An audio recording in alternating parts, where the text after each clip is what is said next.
The fight, if it isn't ending, so I swear that I'm protected. Time is the soldier, keep marching closer to fields of bone.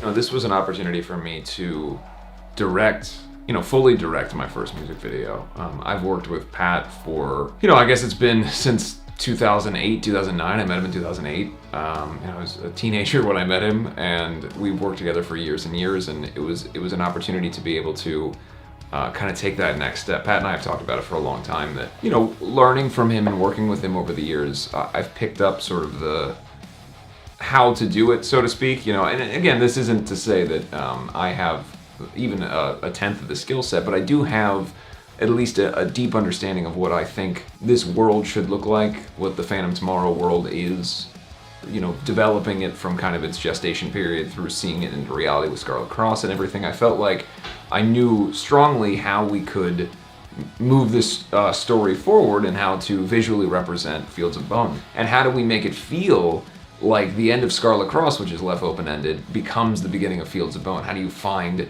obviously we're left having met Blackbird in Scarlet Cross, and the audience gets to know who Blackbird is as this kind of, it says in the end title card, the watchful protector. What is the next step? And then our character Scarlet, where does she go? So the video starts kind of where the other one ends, which is that, the assumption that the audience can make is that Scarlet, with the help of Blackbird, was able to get away from the kind of, the goons in Scarlet Cross, but where does it go from there? And that's kind of where the whole story started. The idea is that it is a flashback to before Scarlet Cross. So we're establishing that you have been following these people for a while. You have all these photos and drawings and weird shit, like you're like a conspiracy theorist. Literally, you've got like the pictures with the red rope attaching all of it. We're showing that she's part of a underground community of people. So there's like jars of piss and like food rations. It's sort of a descent into chaos because you're underneath. Yes. So throughout the story, you kind of have this character who he's finding out about this uprising. He shares similar ideas and his hatreds are the same and his bias is the same, but he's not a part of this group. And so he follows Scarlet into this pit and discovers that there's this whole underground world. And while he's down there, he runs into Nine. Now, the assumption that we have made from a narrative perspective is that the character Nine and Blackbird, this is their first meeting in person, but they know about each other because they are kind of your Batman, Joker, equal opposite situation. And so they're kind of meeting each other in this place where Nine has come down for the same reason that Blackbird's come down. Nine wants to find out about this uprising against him, and Blackbird wants to find out what this uprising is. And they happen to run into each other down there, and Nine is down there to create carnage. Blackbird's down there on a fact-finding mission, and those two forces meet, and ultimately what happens is Nine takes down members of the Phantom Tomorrow, and Blackbird goes in to defend what he believes is justice, and they go at it, and then that kind of sets up what ultimately we hope in the next video will be kind of the big battle between the two.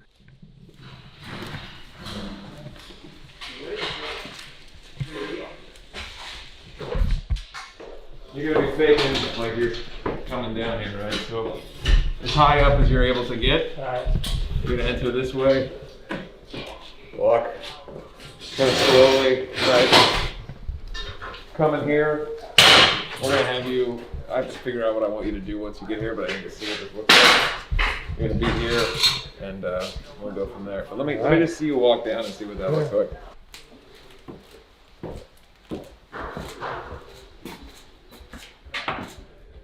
Sick. That was great. Yeah, that was great. All right, I'm gonna pop off the camera and let's just do an insert of that. We've been really fortunate that these ideas that I've dreamt up have been able to kind of be executed, and a huge debt of gratitude goes to Emily, our set designer. It's to my benefit to that I've been able to work with people who are so good at making those things that I thought about real. And so when you go into sets like the church set or what we call the pipe room, which is the wide shots for the band, those are spaces that don't look like that. And they were fully transformed and created. And it's an incredible thing to walk into a room and see kind of what you imagined it to look like in real life. You know, for the longest time, to me, there was always such an important thing of having this dolly track in a church and rolling through the pews and pushing up onto this altar and the band be at the altar. That was just an idea that I had, and then, you know, you don't really think about, well, how are we going to execute that? So we were fortunate to be able to get into a location that had adequate set space for the church, adequate set space for the pipe room, and just endless tunnels and caverns. We shot everything in the video, with the exception of one shot, was shot in this same location, both days of shooting. It just was, I felt so lucky that there were such incredible people working on the video to be able to develop this, and for me to be able to kind of see this vision and turn it into reality.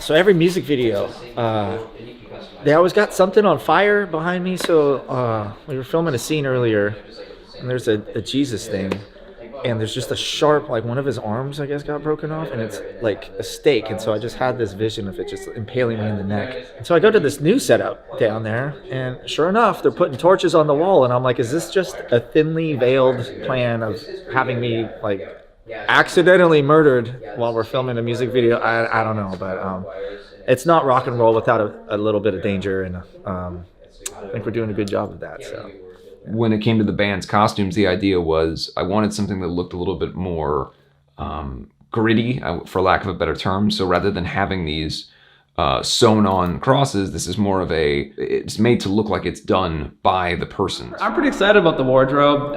Andy put these jackets together for us, actually. He picked them out, and he hand painted these crosses on here. I'm a big fan of the imagery that's associated with this band, and you know, it's just a privilege to put on this and rock out with the guys.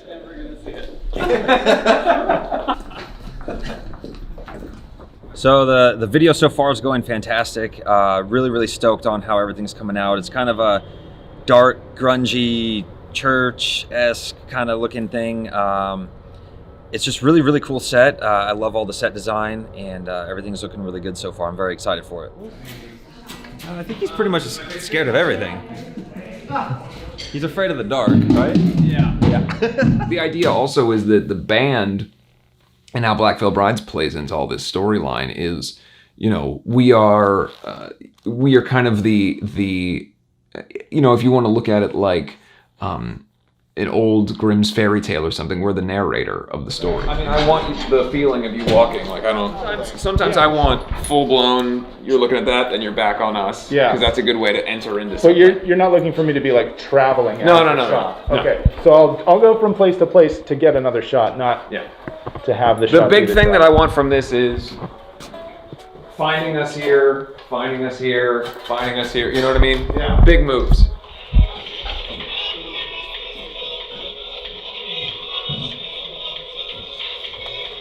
So Pat, have Lonnie move up a little bit, and I want to go from here to here, back down.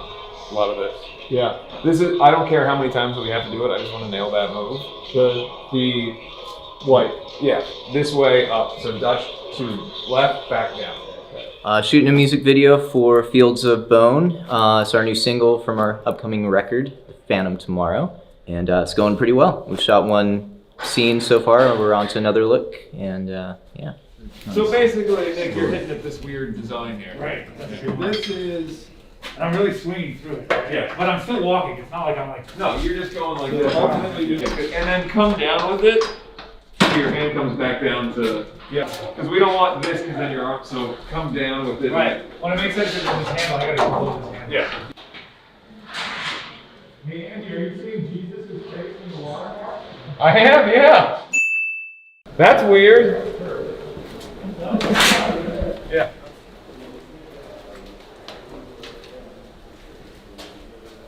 Yeah, this is where we could do the Evil Dead show. Yes. Because here's what we could do. And then we can race into the room. We race in here, he exits, we race in, pass him, then off. Yes. Turn back around. Oh, come back around, so I would be in one. You creep around the corner. As he's walking out, he's cleaning off his shit. And then you do a speed ramp when I do the run into here. Show that. And then it's like a whip that you can cut like a whip. Blackbird's sitting there watching. Yep. Yeah. All right, ready? Action.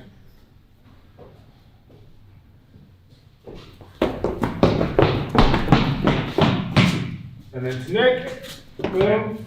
And then we're gonna spin you all the way around here. And you're gonna land on Terry right there. Yep. Okay. Let me go start drilling. Making a plank. An example of using 80s horror movie ideas in my directing was I'm a big fan of the Evil Dead franchise, and one of the cool things that existed in the Evil Dead franchise is that was truly low budget independent filmmaking, and Sam Raimi developed kind of an early version of a Steadicam for something that they couldn't afford at the time, which was just a plank of wood.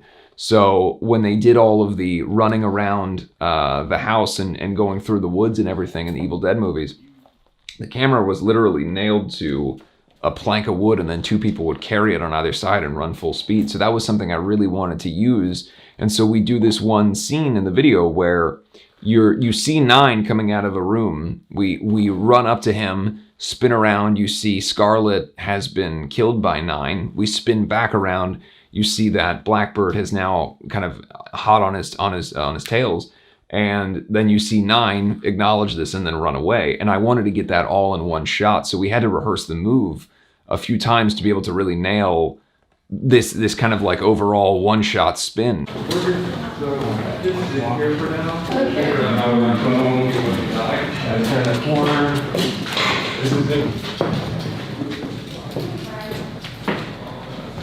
Getting the chance to do this on a large scale and then direct this video and everything, it's all a dream come true for me. So I just feel incredibly fortunate to have the opportunity and the trust, the fact that everybody in the band has given me the trust to know that, and to show that they believe that I can get this done and that I won't steer the ship in the wrong direction. It means a lot to me. I think being in a band is one of those things where, the best bands are able to let everyone in the band's particular skill set shine and make people feel like the thing that they're the best at is the most important thing. And so giving all of us the opportunity to do different things in the context of making the record or whatever it is, and then them putting the trust in me to be able to direct this video and to get our costumes designed and everything else, it means a lot. And it also, I think it's a fun experience for all of us to be able to live in this world that we're building through this record and now in these two music videos.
Hey, what's up? This is Cece from Black Veil Brides, and I'm talking to you about the Fields of Bone music video. Just reviewing the final footage and the final draft of Andy's... Fucking hell, here we go. Good! Hey, what's up? This is Cece from Black Veil Brides, and I'm talking to you guys about the Fields of Bone music video. Just saw the final draft, and having it being Andy's directorial debut to direct a music video of ours, it was just an overall fantastic process. Andy crushed it, directing for the first time one of our music videos, and it was just such a pleasurable experience just working with such an awesome team. I never really know what the final cut's gonna be filming it because, I'm in the back behind a drum kit and stuff, and so I could do whatever. I look at the set and stuff like that, and it looks cool, but I never know how the vision looks behind the camera, and so it's really an awesome job, to see it come out so good and everything like that, and I hope you guys enjoy it.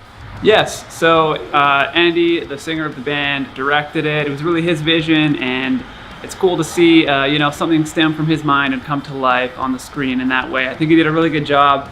As far as I know, it was his first time directing a music video for the band, and he definitely killed it. Hey, this is Jinx. We just wrapped up the Fields of Bone video.